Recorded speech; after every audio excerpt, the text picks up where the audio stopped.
Okay, problems 5 through 7. So for this one, remember similar triangles are, it's like a zoomed in version of the other, okay? So angles are the same, and then side lengths are proportional. Side lengths are proportional.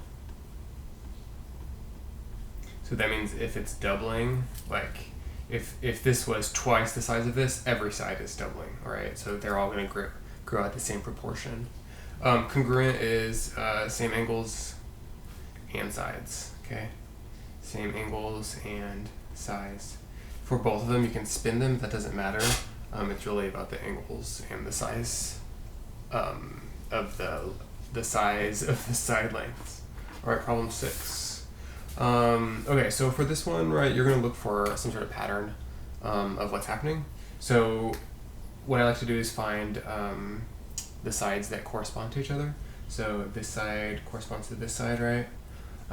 So then I'm like, okay, well, what's happening here? To go from 16 to 4, just going to run, right? What the official way to do it is to do, you would do 4 over 16, and that's equal to 1/4, right? So if I take this and divide it by 4, it's that, right? This is a quarter of that. So then if I want to go from this one to this one here, right, I'm going to multiply by a quarter, which is the same thing as dividing by 4. So that means that it's going to be 6, okay? And then if I'm going the opposite direction like that, right, for this one we're actually going to do the reverse of that. So what's the opposite of multiplying by a quarter? It's multiplying by 4. So that means that your y side is going to be 32 centimeters, okay? Yeah, so that's how you would find those ones too, is you look for the pattern, what's happening from one thing to the next, and then use that same pattern to follow the other sides, okay? If you find it easier to just say, oh, 16, what's happening here? Oh, it's dividing by 4 this way and multiplying by 4 that way. You can think of it that way also. Number 7, Keith says the scale factor is 4, but Estella says it's 1/4. Which person is right and why? So for this one, it's going to be Estella that's going to be right, okay? Because remember that scale factor, so scale factor equals new over old, right? New over old, okay? You'll often see the word image here.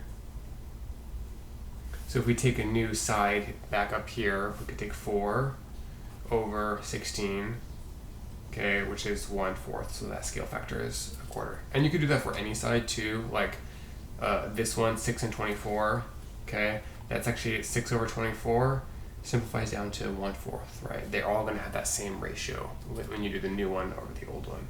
So that is problems 5 through 7.